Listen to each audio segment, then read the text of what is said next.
Assalamualaikum warahmatullahi wabarakatuh.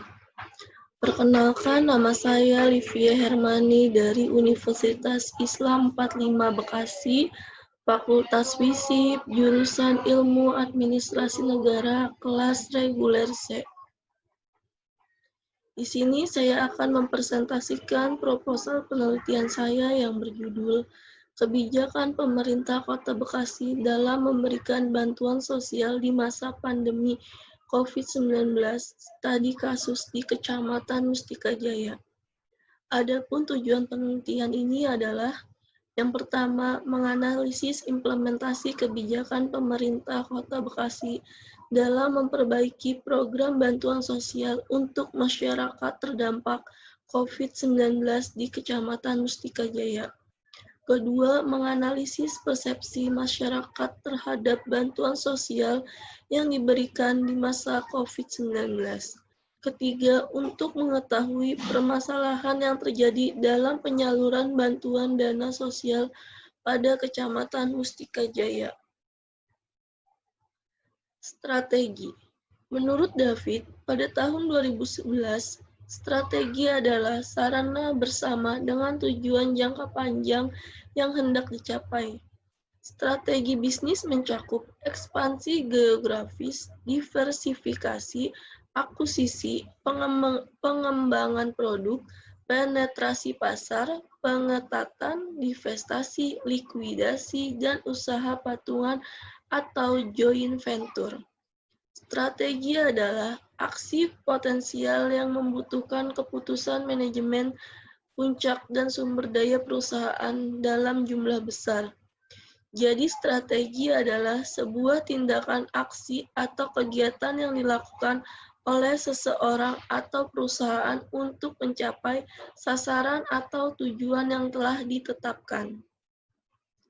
Kebijakan.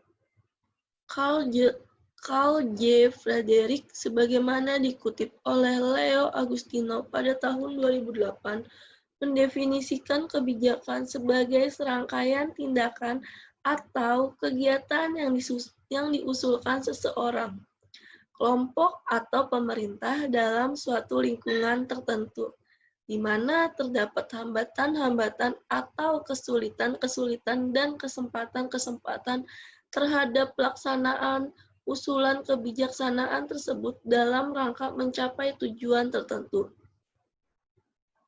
Pendapat ini juga menunjukkan bahwa ide kebijakan melibatkan perilaku yang memiliki maksud dan tujuan merupakan bagian yang penting dari definisi kebijakan. Karena bagaimanapun kebijakan harus menunjukkan apa yang sesungguhnya dikerjakan daripada apa yang diusulkan dalam beberapa kegiatan pada suatu masalah. Kebijakan pemerintah atau publik. Carl J.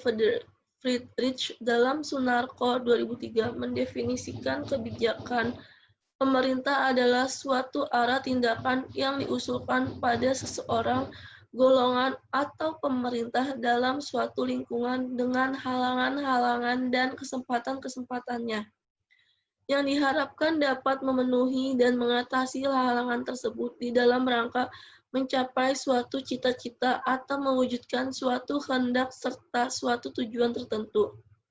Pressman dan Widawski sebagaimana dikutip oleh Budi Winarno pada tahun 2002 mendefinisikan kebijakan publik sebagai hipotesis yang mengandung kondisi-kondisi awal dan akibat-akibat yang bias diramalkan.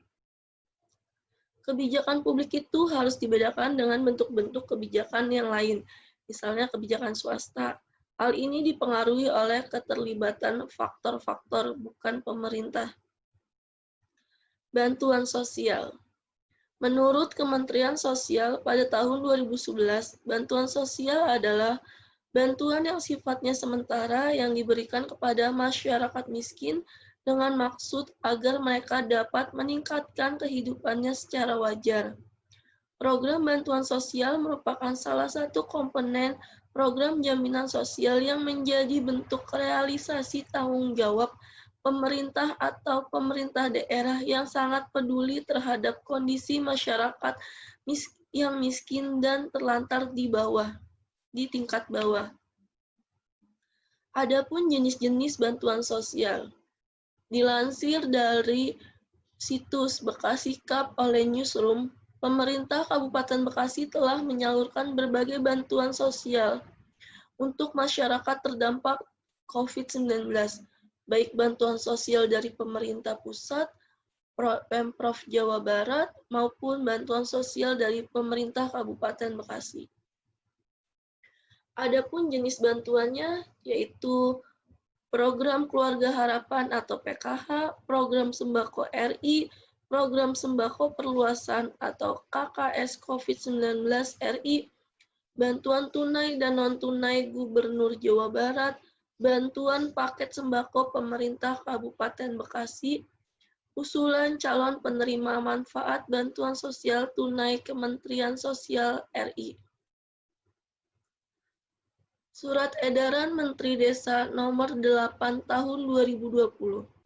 Dikeluarkannya kebijakan pemerintah pusat untuk meminta daerah sebagai daerah siaga COVID-19. Selain itu, memberikan juga penyuluhan kepada warga masyarakat tentang bahaya COVID-19, serta mempersiapkan dana talangan sosial untuk masyarakat. Namun, terjadi kesimpangsiuran dalam dana yang harus dikeluarkan untuk bantuan sosial, yaitu Surat Edaran Menteri Desa Nomor 8 Tahun 2020 tentang Desa Tanggap COVID-19 dan penegasan padat karya tunai desa, yaitu terkait dana senilai 8,1 miliar yang digunakan untuk padat karya desa dan bukan untuk dana desa.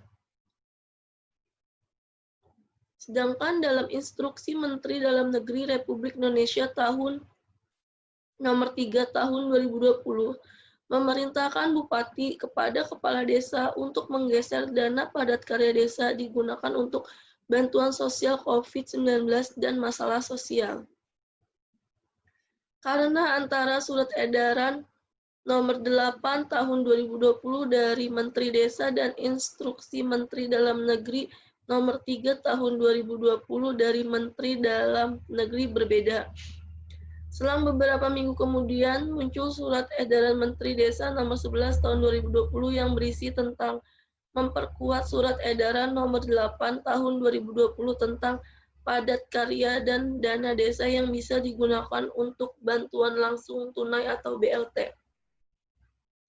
Tetapi yang membuat bingung adalah pada kriteria bantuan langsung tunai atau BLT, di mana dalam poin 1 ada kriteria miskin tetapi bukan karena dampak COVID-19. Asumsi penelitian berdasarkan dari teori yang digunakan, maka asumsi penelitian ini yaitu mencoba menganalisis kebijakan dan strategi pemerintah Kota Bekasi dalam menangani bantuan sosial yang diberikan kepada masyarakat terdampak dari adanya pandemi virus COVID-19. Kebijakan pemerintah itu mempunyai ukuran atau asas dari tindakan tertentu dalam suatu waktu tertentu pula, untuk menjawab atau memecahkan masalah atas keadaan krisis yang dihadapi masyarakat, diberikan oleh pemerintah kepada masyarakat miskin atau tidak mampu guna melindungi masyarakat dari kemungkinan terjadinya risiko sosial, meningkatkan kemampuan ekonomi dan atau kesejahteraan masyarakat. Dalam penelitian ini menggunakan paradigma konstruktivisme. Peneliti menggunakan paradigma konstruktivisme dalam penelitian ini karena dengan paradigma ini, peneliti mampu melakukan analisis yang sistematis melalui observasi terhadap kualitas sumber bantuan sosial yang diberikan agar mampu memahami dan menafsirkan bagaimana proses kualitas sumber bantuan sosial tersebut dilaksanakan. Metode dalam penelitian ini adalah metode penelitian kualitatif untuk mendeskripsikan dan menginterpretasikan pelaksanaan bantuan sosial. Dengan menggunakan metode kualitatif, dihasilkan data-data yang berkaitan dengan persepsi dan tindakan dalam menjalankan program bantuan sosial terhadap seluruh masyarakat Indonesia akibat COVID-19. Desain penelitian ini menggunakan Desain penelitian fenomenologi. Menurut Husserl, dalam Moleong tahun 2017, fenomenologi diartikan sebagai desain penelitian yang menggambarkan mengenai fenomena atau kejadian yang terjadi berkembang di tengah masyarakat. Penelitian fenomenologi berfokus pada pengalaman-pengalaman subjektif manusia dari realitas objektif di dalam pengalaman yang dirasakan dalam kehidupan sehari-hari. Penggunaan desain ini berusaha untuk mengetahui dan memahami pelaksanaan kebijakan bantuan sosial masa pandemi COVID-19. Dengan penggunaan desain penelitian ini, peneliti berusaha untuk mencari informasi mengenai pelaksanaan program bantuan sosial yang diberikan kepada seluruh masyarakat di Indonesia, tepatnya di Kecamatan Mustika Jaya, Kota Bekasi. Sumber dan teknik perolehan data. Sumber data dalam penelitian ialah subjek dari mana data diperoleh. Data sekunder yaitu data yang didapat melalui sumber kedua. Hasil data sekunder adalah dokumen yang tertulis ataupun berbagai hasil pembicaraan yang berguna untuk mendukung sumber data. Teknik perolehan data. Teknik perolehan data menggunakan beberapa cara, yaitu studi pustaka, observasi, dan wawancara. Studi pustaka dalam penelitian ini bersumber data diperoleh dari penelitian terdahulu, jurnal, dan berita terkait kebijakan program bantuan sosial masa pandemi COVID-19. Observasi dalam penelitian ini digunakan observasi tidak langsung. Hal-hal yang diamati oleh peneliti seperti perilaku pelaksana program bantuan sosial dalam memberikan informasi dan perilaku target sasaran warga yang mendapatkan bantuan sosial COVID-19. Wawancara merupakan alat pengumpulan data yang sangat penting dalam penelitian kualitatif yang melibatkan manusia sebagai subjek atau pelaku atau aktor sehubungan dengan realitas atau gejala yang dipilih atau diteliti. Menurut Subadi tahun 2006. Menurut Hanifah tahun 2014, sebuah interaksi yang dilakukan oleh kedua belah pihak, yaitu pewawancara atau interviewer, dengan cara mengajukan beberapa pertanyaan secara langsung kepada narasumber atau interview yang menjawab pertanyaan terkait hal yang sedang dengan kebutuhan penelitian. Langkah ini dilakukan dengan cara proses pengumpulan data sekunder dari beberapa sumber jurnal yang berhubungan dengan bantuan sosial di masa COVID-19. Langkah kedua, mengolah dan mempersiapkan data untuk dianalisis. Langkah ini melibatkan memilah-milah dan menyusun data tersebut ke dalam jenis-jenis yang berbeda tergantung pada sumber informasi. Langkah ketiga, membuat kesimpulan dari data yang sudah didapatkan. Membuat kesimpulan di sini adalah dengan mengambil inti masalah dari jurnal-jurnal yang telah didapat. Langkah keempat yaitu dengan melakukan verifikasi data, yang dilakukan jika data subjek tidak sama dengan data informan. Maksudnya di sini adalah data yang didapat dari jurnal-jurnal penelitian yang telah dipilih tidak sama dengan data dari informan atau masyarakat yang telah mendapatkan bantuan sosial tersebut. Tempat dan waktu penelitian. Lokasi penelitian yang dipilih dalam proposal ini adalah warga di Kecamatan Mustika Jaya yang mendapatkan bantuan sosial dari dampak adanya COVID-19. Memilih di Kecamatan Mustika Jaya, Kota Bekasi, karena bantuan sosial yang diberikan pemerintah pada Kecamatan Mustika Jaya belum merata dan masih salah sasaran. Waktu penelitian dilaksanakan dari bulan Oktober 2020, tepatnya pada tanggal 19 Oktober 2020. Keterbatasan penelitian.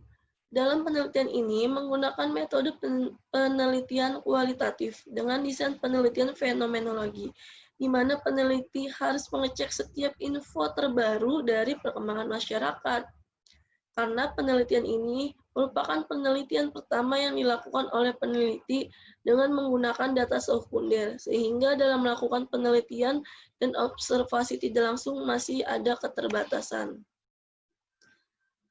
Sekian presentasi dari proposal yang telah saya buat. Kurang lebihnya saya mohon maaf. Terima kasih.